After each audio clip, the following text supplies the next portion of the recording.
Y pues bien, este tema lleva por nombre Redescubriendo la familia. O como dirían algunos de los jóvenes, back to my hand. No me digas palabras, ¿verdad? No me digas más palabras. O sea que ese es más o menos el tema del día de hoy. Y es que también en estos tiempos tan modernos en los que estamos viviendo, con tantos avances tecnológicos que hay, ¿verdad? Con transportes súper rápidos que hay. Ahora es muy rápido viajar de un lado hacia otro. También avances médicos tan importantes que prácticamente podemos, o prácticamente los doctores pueden hacer trasplantes de órganos, casi todos ahora, ¿no? También hay una arquitectura hermosísima ahora. Edificios de no sé qué tantos pisos, ¿no? Grandísimos. También unos fantásticos e increíbles viajes fuera de nuestro planeta. Ha habido una serie de cambios científicos y tecnológicos que nos han ido cambiando nuestra vida y nosotros, junto con ella.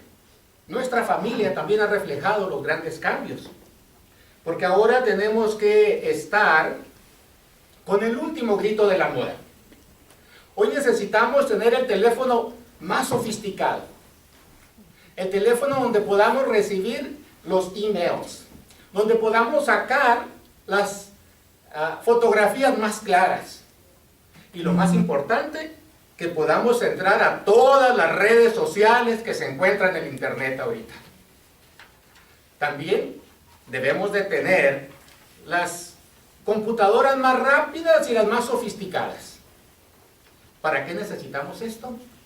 Para mantener ese estándar que se necesita en esta sociedad tan rápida, pero tan materialista.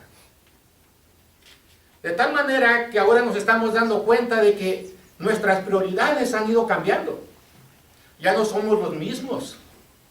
Y de que también nuestras familias han ido cambiando por esa rapidez de la vida y especialmente por ese ambiente tan superficial en el que estamos viviendo.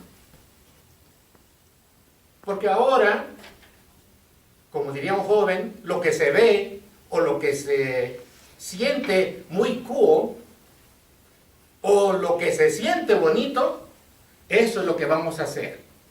Vamos a tratar de buscar esas necesidades y satisfacerlas, porque eso es lo que la sociedad nos ha ido diciendo. El mundo actual nos va diciendo que tenemos que disfrutar nuestra vida con lo mejor, y no está mal.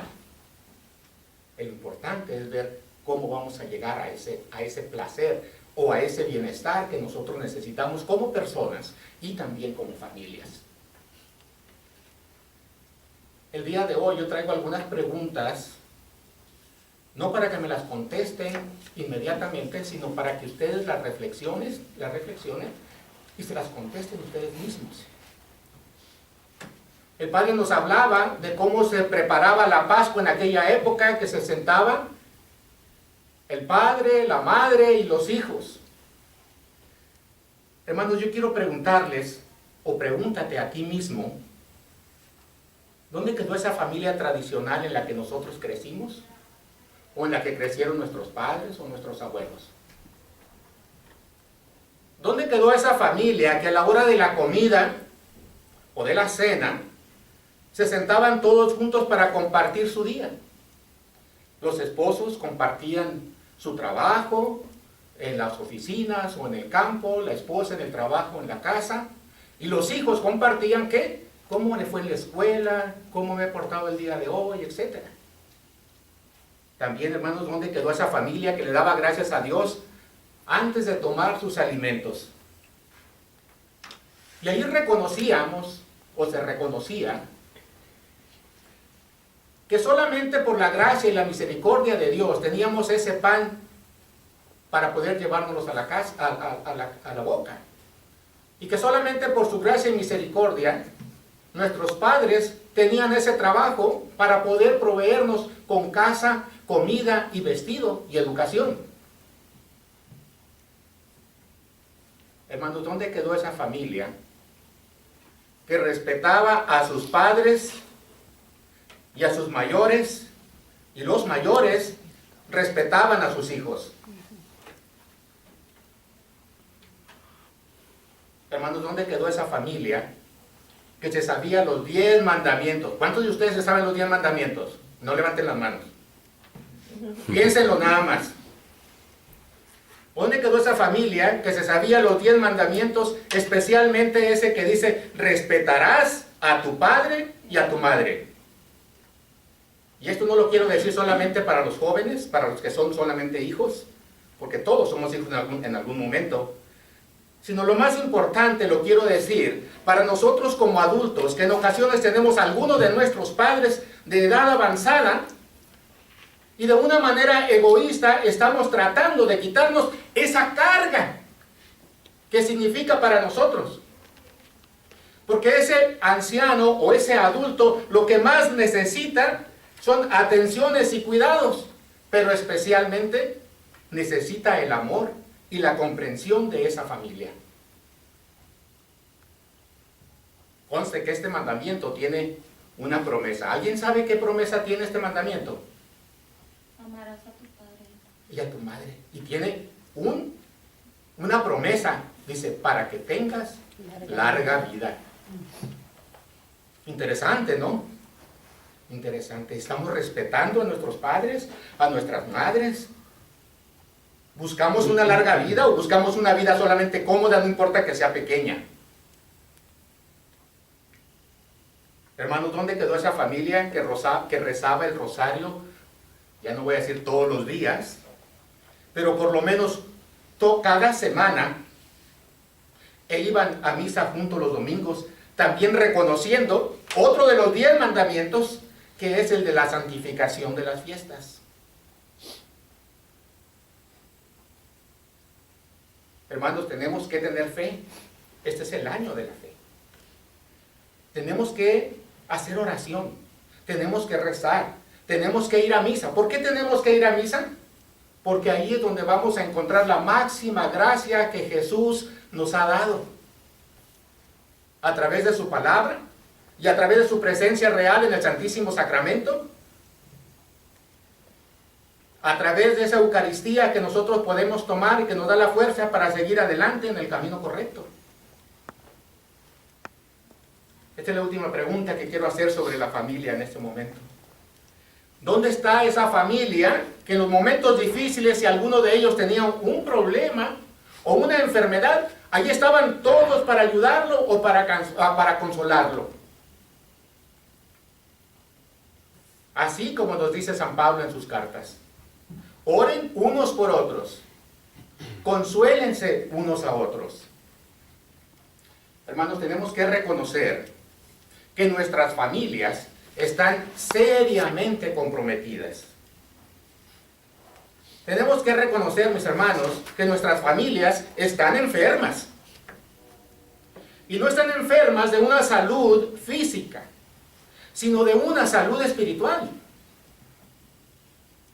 Pero antes de estar echándole la culpa a nuestras familias que están enfermas, tenemos que reconocer que nosotros, como individuos, como personas, solo somos los que estamos enfermos.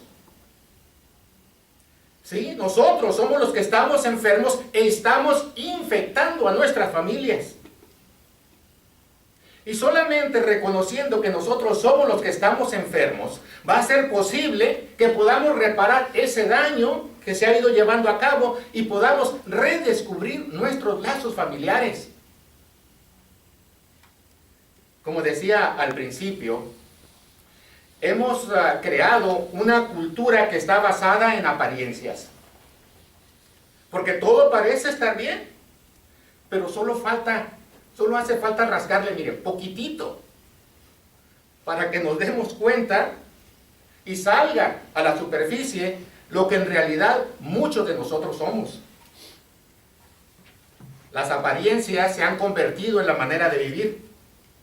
Y estas apariencias cada día las vamos aceptando y las vamos tolerando, porque eso nos da un estatus de respeto ante esta sociedad carente de integridad, de unión y de honestidad. Pero ¿sabes qué, mi hermano? Esta sociedad corrupta, falta de amor, falta del amor de Dios está compuesta por gente como tú y como yo. Está compuesta por personas a las que nos encontramos, convivimos y nos relacionamos en nuestras actividades todos los días. Y estas personas estamos infectados de 3 enfermedades esenciales que representan el mal por la cual está atravesando nuestra familia. ¿Cuáles son estas enfermedades? Son 3 principales. Una de ellas es el individualismo. Muchos de los integrantes de nuestras familias estamos teniendo una vida individualista, llena de egoísmo, y siempre estamos pensando, ¿qué es lo que yo voy a ganar si hago algo? En estos momentos, lo que más determina nuestras acciones y decisiones es saber qué es lo que yo me voy a ganar si hago una cosa. Lógico, ¿no? Esto también se va a reflejar en nuestras familias. Por ejemplo, decimos, ¿qué me gano yo si le hago caso a mis padres? ¿Qué me gano yo si le soy fiel a mi esposa? ¿Qué me gano yo si le soy fiel a mi esposo? ¿Qué me gano yo si ayudo a mi madre o a mi padre?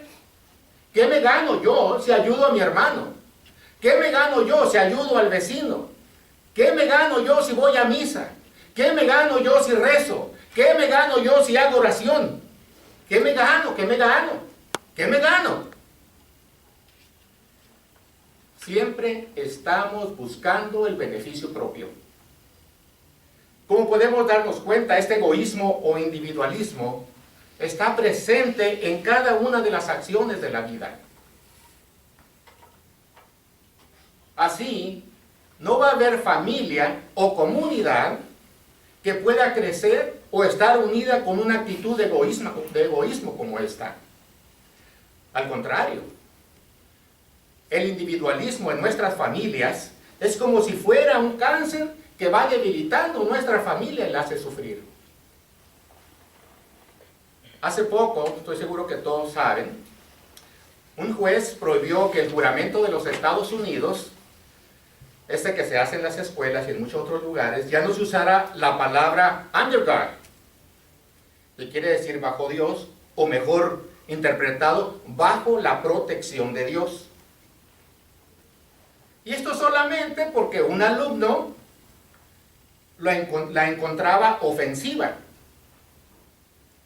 Una vez más, alguien con esa actitud de egoísmo, con esa actitud individualista, buscando su propio ¿qué me gano?, dejó al resto de la población de los Estados Unidos sin ese juramento tradicional que no solo le daba fidelidad a su patria, sino a una patria protegida por Dios. Hemos sacado a Dios de las escuelas, de las cortes, de los edificios de gobierno, sin darnos cuenta de que también estamos sacando a Dios de la mente de los jueces, de los maestros, de los gobernantes, de todo mundo. Estamos pues dejándolos sin ese recordatorio de que estamos en una tierra creada y regulada por la ley de Dios. La segunda enfermedad se llama el hedonismo. ¿Qué quiere decir? El hedonismo es la actitud de que la persona está siempre buscando complacerse primero. Eso sin pensar en los demás, primero yo, ¿verdad? También. Esa actitud que nos dice, si sientes bonito, hazlo. Una actitud de sentimientos vanos. Esta actitud donde la meta más alta es obtener el máximo de placer a cualquier precio. A ver, las mujeres que se hayan casado o que piensen casarse para que su esposo las haga feliz. Levanten la mano, esa sí, por favor, levanten la mano. Los que se hayan casado o busquen casarse para que su esposo las haga feliz. O sea que nadie quiere que su esposo le haga feliz. Muy bien. Las mujeres. Nadie quiso levantar la mano. Les da pena. Ok. Pues los hombres, a ver si son más honestos. No se crean. Los hombres levanten las manos, los que se hayan casado o que busquen casarse para que su esposa la haga feliz. Lo haga a él feliz.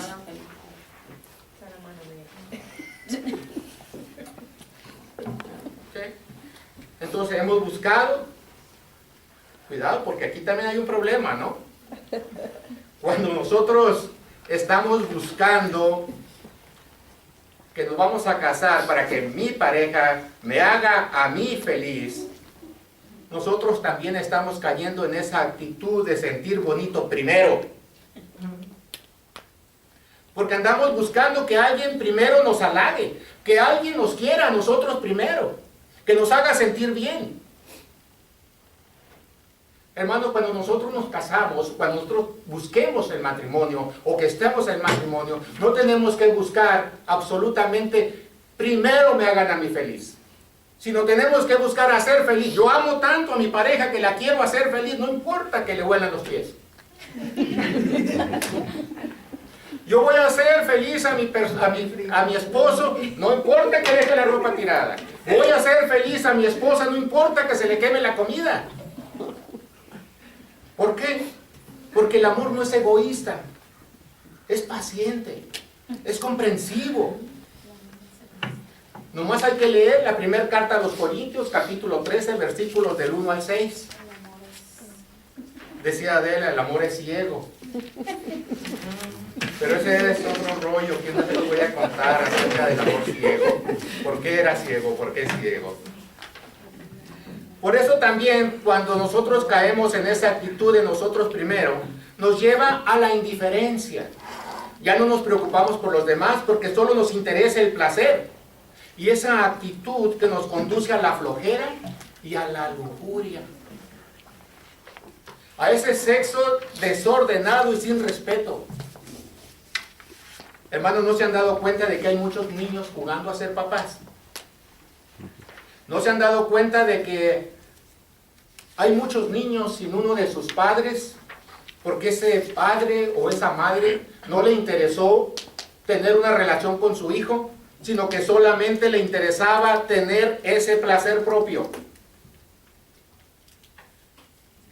Hermanos, ¿no nos hemos dado cuenta de esas relaciones sexuales que después se convierten en abortos y se asesinan a niños sin ninguna consideración?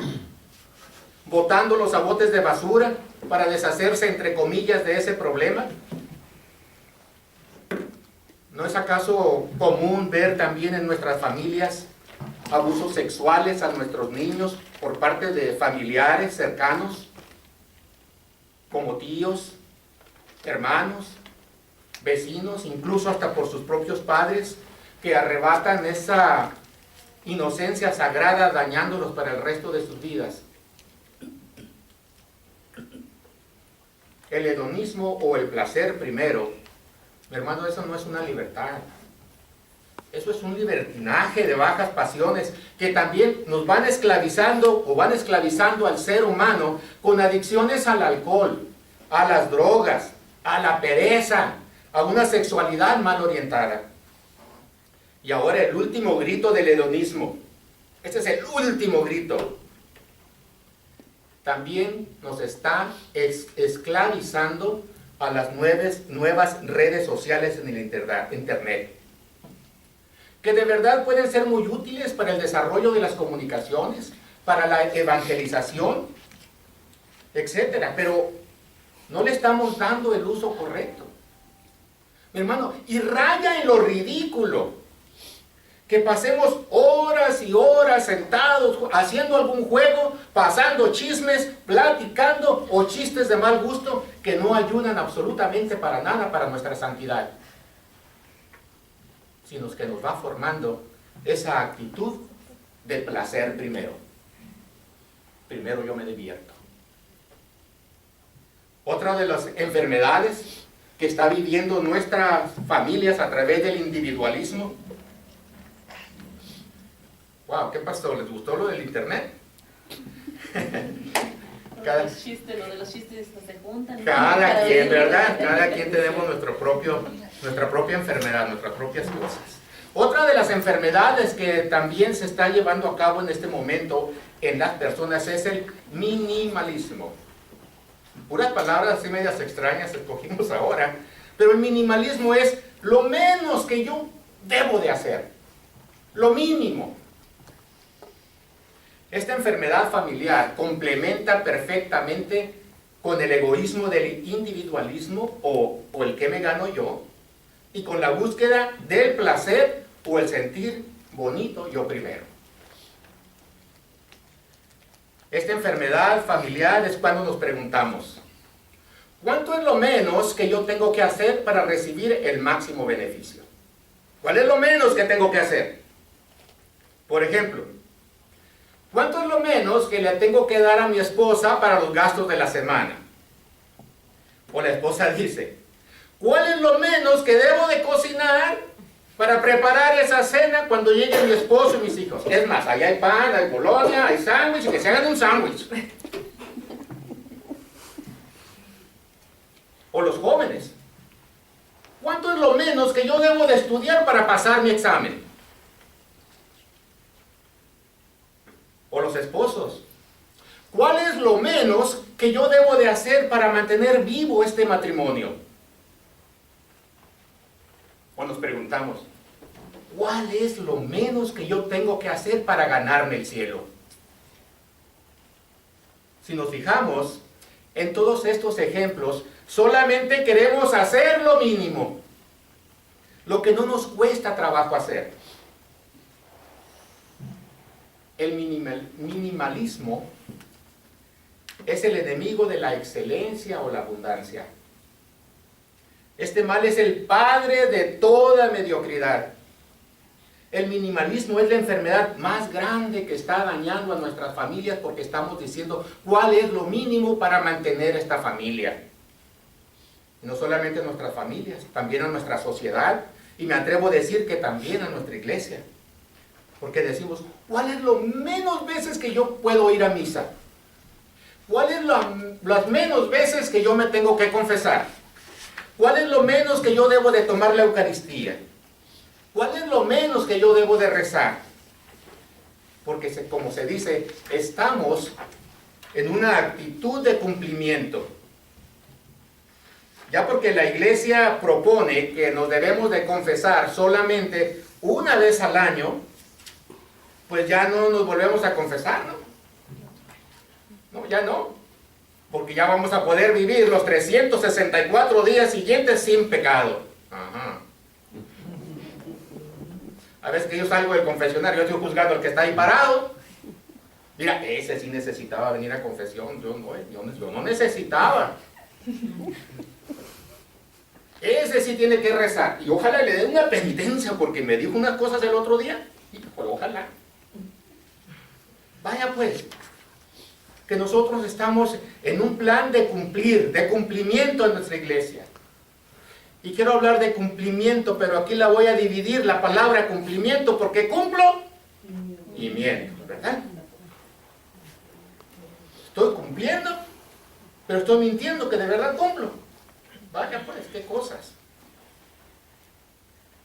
Pero aquí le voy a parar con los ejemplos, mi hermano, si no, no vamos a terminar nunca, ¿no? Ahora les tengo una pregunta más. Tampoco no me la respondan, pero hágansela ustedes. ¿Cuál de estas enfermedades hay en ti? ¿Cuál de estas enfermedades te tienen atrapado a ti y a tu familia?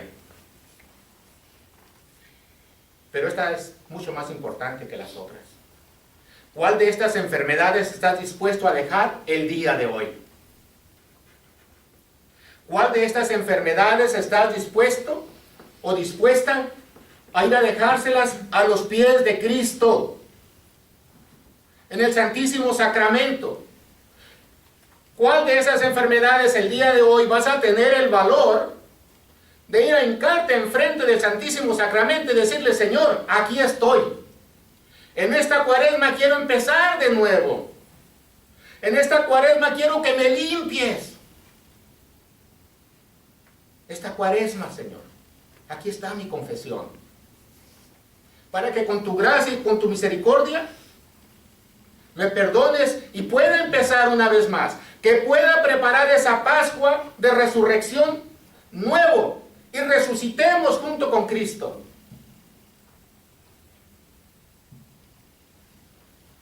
Hermanos, Cristo en la cruz no nomás pagó por mis pecados o nada más por los de ustedes, sino por los de todo el mundo.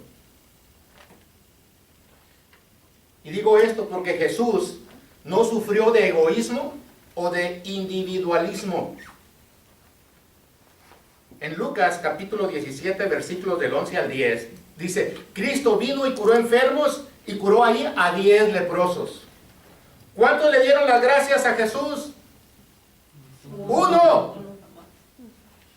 Porque los demás, ¿cómo iban? De una manera individual. Solamente uno tuvo el valor de decir, Señor, gracias por haberme sanado. Nosotros podemos ser ese uno de esos 10. Nosotros podemos darle gracias a Dios y podemos darle esa lepra que traemos de las enfermedades que acabamos de mencionar en el día de hoy. También Jesús no vino con individualismo ni con egoísmo. Vino y resucitó muertos. Como la hija de Jairo en Marcos capítulo 5 del 35 al 43. A Lázaro, su amigo, en Juan 11, 1, 44. Y otras resucitaciones que hizo él. El hijo de la extranjera, etc. Nomás falta darle unas leíditas a las escrituras y nos vamos a dar cuenta. También Jesús no vino con individualismo ni con egoísmo. ¿Por qué? Porque multiplicó panes varias veces. En la Biblia también nos dice. En Mateo, por ejemplo, Mateo 14, capítulo 15, 14 del 15 al 21. Pero lo más importante que vino a hacer Jesús, rompiendo el egoísmo, que vino y se dejó crucificar para que todos ustedes y yo y todos nosotros fuéramos salvos. Como nos dice en el Evangelio de San Juan, capítulo 19, versículo 18. Jesús tampoco fue hedonista. Jesús no vino y buscó el placer para él. Él no se dejó llevar por sentir bonito. ¿O acaso crees tú que iba sintiendo muy bonito cuando iba cargando la cruz rumbo al Calvario?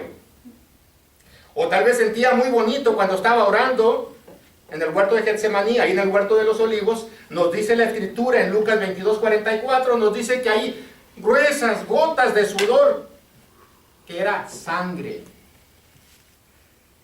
Tal vez el dolor más grande de Cristo fue en ese momento, en recibir los pecados del mundo entero, ahí, en ese momento, en el huerto de Getsemaní.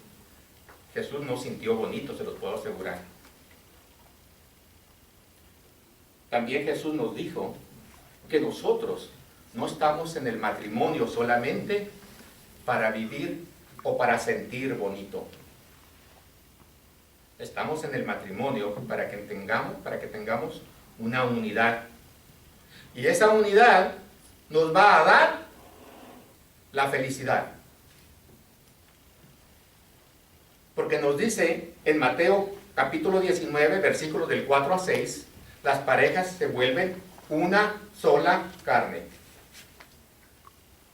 También Jesús no vino a sentir bonito y nos enseñó la abstinencia por el amor al reino. Esto viene en Mateo 19, capítulo 12. Jesucristo tampoco era minimalista. Él no andaba haciendo a ver qué era lo menos que podía hacer, sino al contrario, como decíamos, Jesús vino y dio su vida por la salvación del mundo entero.